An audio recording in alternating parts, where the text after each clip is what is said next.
Au Mali, interpellation de 3 personnalités depuis lundi par les services de renseignement pour les besoins d'une enquête. Aucun autre détail n'a été donné.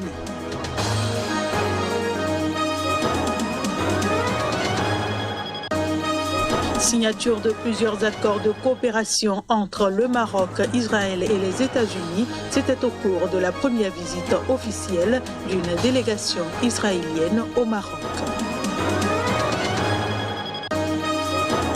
Et puis, réouverture du port de Douvres au Royaume-Uni. Il avait été fermé depuis l'annonce dimanche d'une forte circulation en Grande-Bretagne de la nouvelle souche de Covid-19.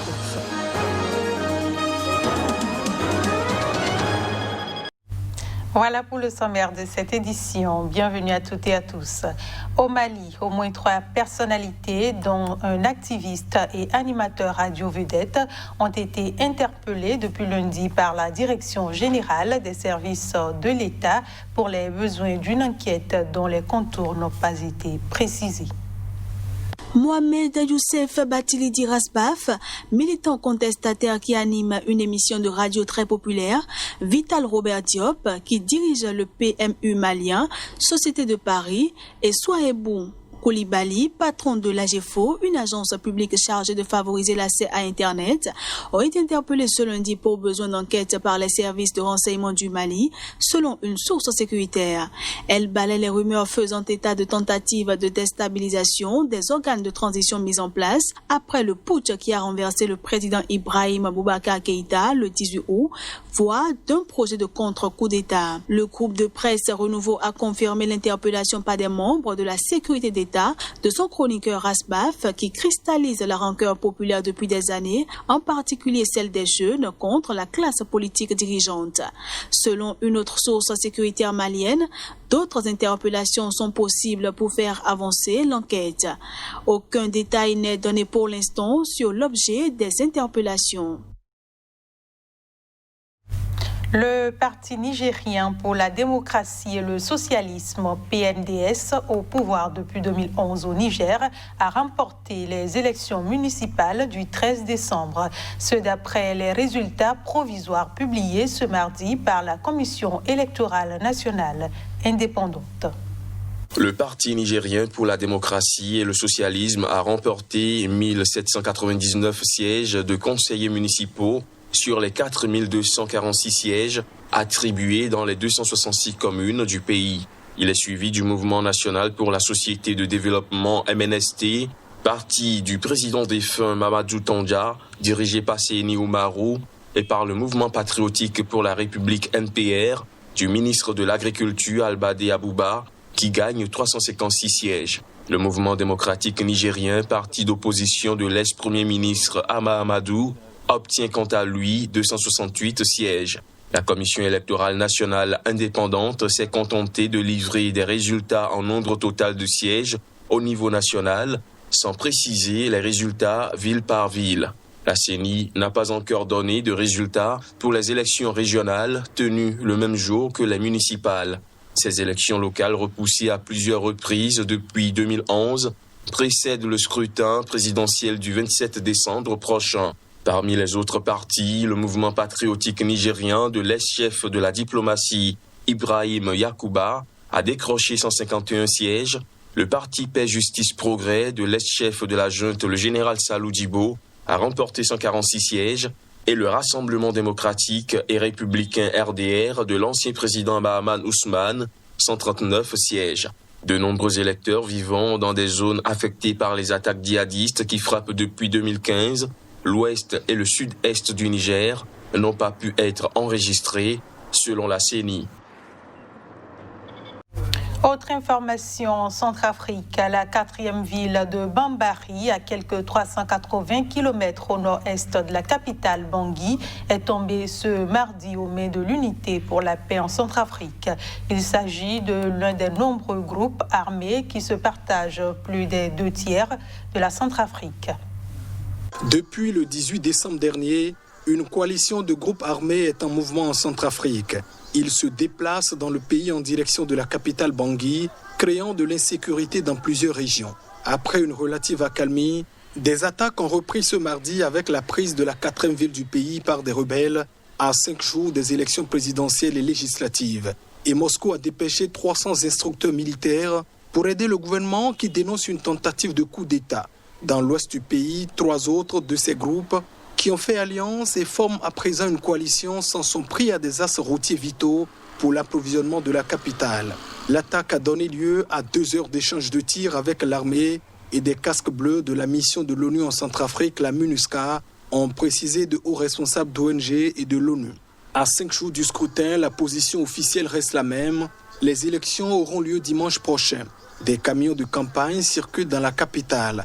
L'autorité nationale des élections, elle, n'a pas encore fait le point officiel sur la situation. Il faut préciser que Bambari est désormais sous contrôle des casques bleus et des forces de sécurité intérieure après sa prise mardi par des rebelles. La situation est sous contrôle à Bambari, a indiqué Abdoulaziz Fall, porte-parole de la mission de l'ONU en Centrafrique. Les civils commencent à revenir, les groupes armés ont été repoussés dans la brousse, a-t-il ajouté lors d'une conférence de presse à Bangui ce mercredi. Je le disais en titre, la première visite officielle d'une délégation israélienne au Maroc en moins de 2 semaines après le rapprochement piloté par les États-Unis est arrivée par le premier vol direct entre les 2 pays. Elle a été marquée par la signature de plusieurs accords de coopération. Cette visite au Maroc est le premier aboutissement de la longue négociation qui l'a conduit à devenir le 4e pays arabe à se rapprocher d'Israël en contrepartie d'une reconnaissance américaine de sa souveraineté dans l'ancienne colonie espagnole du Sahara occidental. Un accord qualifié de tournant historique par le roi Mohamed VI, marquant une nouvelle ère de coopération et une nouvelle percée majeure pour la paix selon le premier ministre israélien Benjamin Netanyahou. Une déclaration tripartite signée mardi à Rabat récapitule les différents engagements des uns et des autres, ouverture d'un consulat américain à Dakhla, situé au sud du Sahara occidental, aide américaine au développement de l'ancienne colonie espagnole, rétablissement de relations diplomatiques entre Israël et Maroc et développement de la coopération économique, puis ouverture de vols directs entre les 2 pays.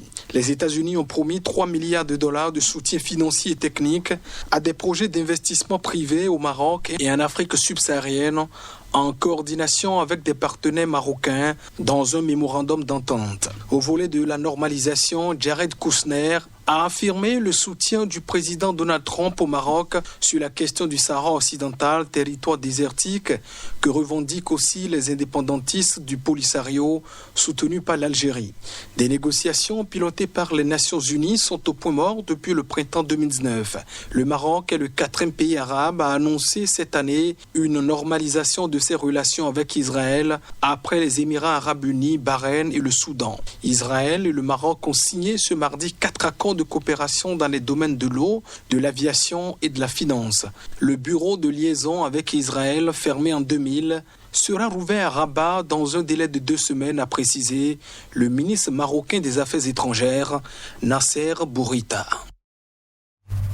Les quelques 5 millions d'habitants du Congo-Brazzaville vont être reconfinés pour le 25 décembre et le 1er janvier face à un rebond relatif de Covid-19. C'est ce qu'ont annoncé ce mardi les autorités. Les 24 et 31 décembre, les bars et restaurants seront ouverts jusqu'à 19h, a ajouté le ministre de la Communication Thierry Mungala. Prendre compte sur les médias publics des décisions de la coordination nationale de la gestion du coronavirus. Officiellement, au 19 décembre, le Congo comptait un total de 6 571 cas depuis le 14 mars pour un taux de mortalité de 1,54%. Il y a actuellement de nombreux cas actifs selon le ministère de la Santé. Un reconfinement général avait été décidé du 31 mars au 18 mai à l'apparition des premiers cas en provenance de France. Les 2 principales villes du Congo, Brazzaville et Pointe-Noire, vivent sous couvre-feu de 23h à 5h en semaine depuis fin mars. Le couvre-feu a été levé dans les autres villes du pays en octobre. Les frontières, à l'exception des frontières aériennes, demeurent toujours fermées. Le port de Douvres a rouvert dans la nuit de mardi à mercredi, desserrant un peu le cordon sanitaire qui entoure le Royaume-Uni depuis la découverte d'un nouveau variant du coronavirus, tandis que l'OMS Europe doit se réunir mercredi pour mettre au point une stratégie. La réouverture du port Douvres fait suite à un accord de sortie de crise entre Londres et Paris pour permettre aux chauffeurs de poids lourds bloqués au Royaume-Uni de quitter le pays, moyennant un test Covid rapide.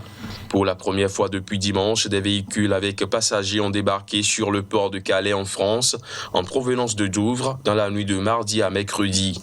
La France et la Belgique avaient auparavant annoncé mardi soir un allègement prochain de certaines restrictions instauré depuis l'annonce dimanche d'une forte circulation en Grande-Bretagne de cette nouvelle souche du Covid-19 dont la transmission est 40 à 70% plus importante selon Londres. Paris a autorisé dès mercredi, sous réserve de tests négatifs aux variants du Covid-19, le retour du Royaume-Uni de ses ressortissants et des personnes résidant sur son territoire ou dans l'Union européenne, ainsi que de celles qui doivent effectuer des déplacements indispensables. La Commission européenne avait recommandé plus tôt dans la journée aux États membres de l'Union européenne de faciliter la reprise du trafic avec l'île pour éviter les ruptures de la chaîne d'approvisionnement et pour les voyages essentiels, recommandation qui vise à permettre à des milliers de citoyens de l'Union européenne et du Royaume-Uni de rentrer chez eux.